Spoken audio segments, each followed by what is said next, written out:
From VOA Learning English, this is the Education Report. Outdoors in the open air seems like a natural place to study natural science. It also makes sense in a place like Southern California, where people like to be outside a lot. Now, the Natural History Museum of Los Angeles County has redesigned an outdoor space into a living exhibit. The 1.5 hectare area used to include a parking lot. Now it welcomes birds, butterflies, and many other living things. Teacher Eva Eng has visited the museum's outdoor campus with her students. She says they enjoyed the experience. The children were learning about plant science in school. Museum scientists come outside to describe plants and insects in the natural setting of this outdoor laboratory. Greg Pauly studies turtles. He tells students how urban development has changed the habitat of turtles like the western pond turtle. He says these animals are happiest around small bodies of water that grow and shrink with the seasons. Today, with development, there is much more permanent water, like the pond at the Natural History Museum itself. The scientist says the changing habitat is one reason why western pond turtles are disappearing. In addition to science lessons, the open-air exhibit provides contact with nature in a way that city children rarely get. Landscape architect Mia Lair says children can get real-life answers to questions they may have. Outdoor classrooms help students understand how the natural world is interconnected and how living things need habitat to survive. Museum official Karen Wise says the whole museum is opening up to an indoor-outdoor experience. For VOA Learning English, I'm Laurel Bowman.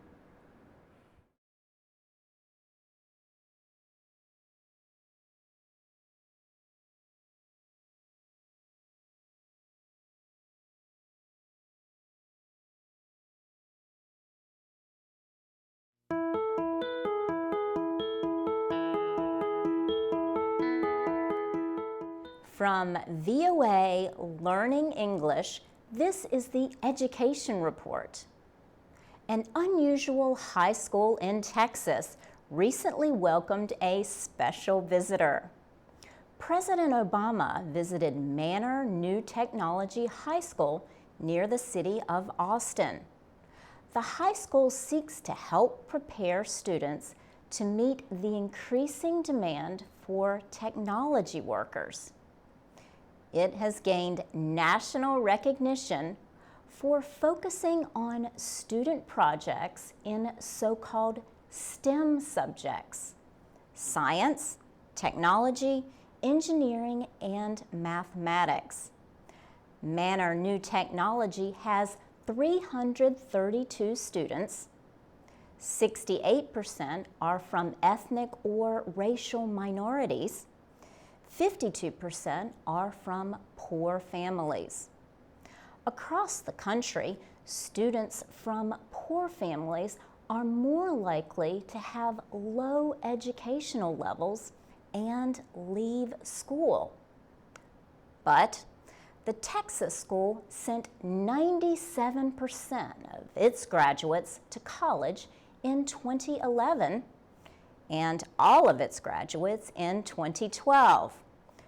Most schools, however, do not have the financial support that Manor New Technology receives. It gets help from private organizations as well as state and federal funding. Technology schools are sometimes criticized for not paying enough attention to the arts and social sciences. But supporters say more money should go into STEM programs that will provide people with jobs. University of Texas professor Jeremy Surrey says workplace success depends on good communication and an ability to work well with others as a team. He says an understanding of cultures is important. For instance, some students at Manor New Technology High School reconstructed early Egyptian tools used to build pyramids. They learned about the engineering involved. But they also studied the social and cultural atmosphere of that time. For VOA Learning English, I'm Laurel Bowman.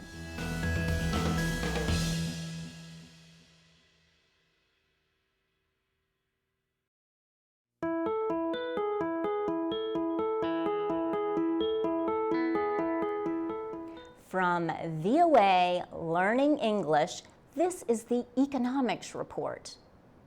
In Britain, demonstrators recently protested outside the Treasury to call on the world's richest countries to act against tax havens.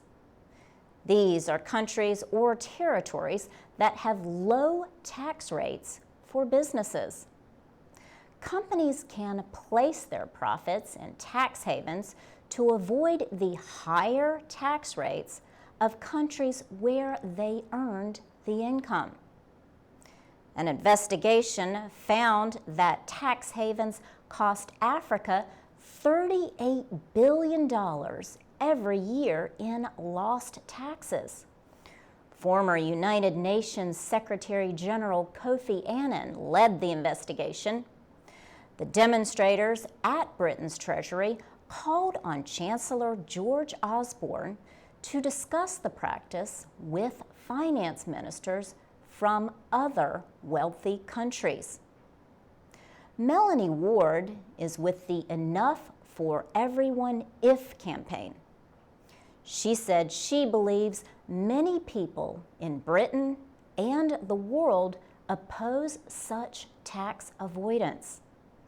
Tax havens and low-tax countries like Ireland are popular, but critics of tax havens say big companies transfer profits out of the countries on which their income depends.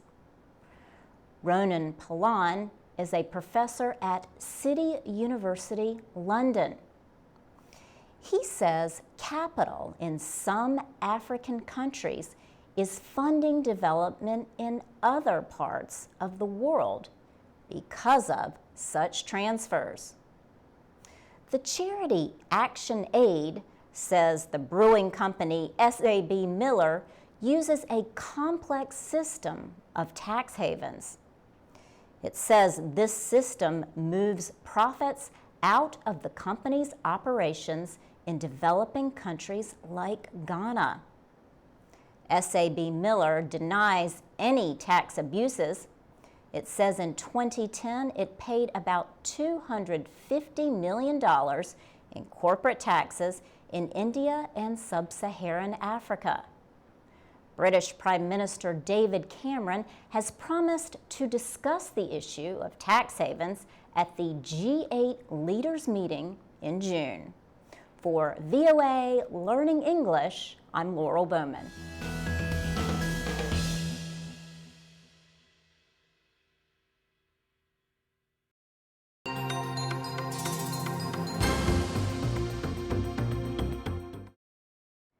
From VOA Learning English, this is the Technology Report. Movies are all about appearances. Movie fans know that the action hero in the film Superman does not really fly. But in the movie Superman Returns, another visual trick is used. The man they see flying is not a real person. He is what is called a virtual actor. The first step in creating a digital actor is to have a real person stand in a room called a light stage. A computer records the shape of the actor's face. Computer scientist Paul Debevec is with the Institute for Creative Technologies at the University of Southern California. He says special lighting and 7 different cameras are used to create the digital image. Mr. Debevec is part of a team working to create computerized images of people, objects, and environments that look and act real. The light stage permits actors to be turned into digital versions of themselves. Similar technology could appear soon. Computer experts at the Institute are developing a 3-dimension video teleconferencing system.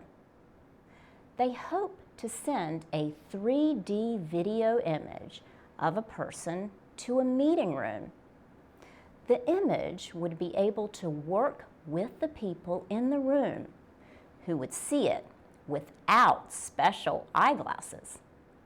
Paul Debevec says 3D meetings would make it seem like all of the attendees are in the room together. How far are we from 3D teleconferencing? Paul Debevec says businesses will begin to use 3D video teleconferencing in the next 5 years. The Institute is using its light stage and interactive 3D technology to record video testimonies of Holocaust survivors for the Shoah Foundation, also at USC. The 3D images could be shown in classrooms and museums. For VOA Learning English, I'm Laurel Bowman.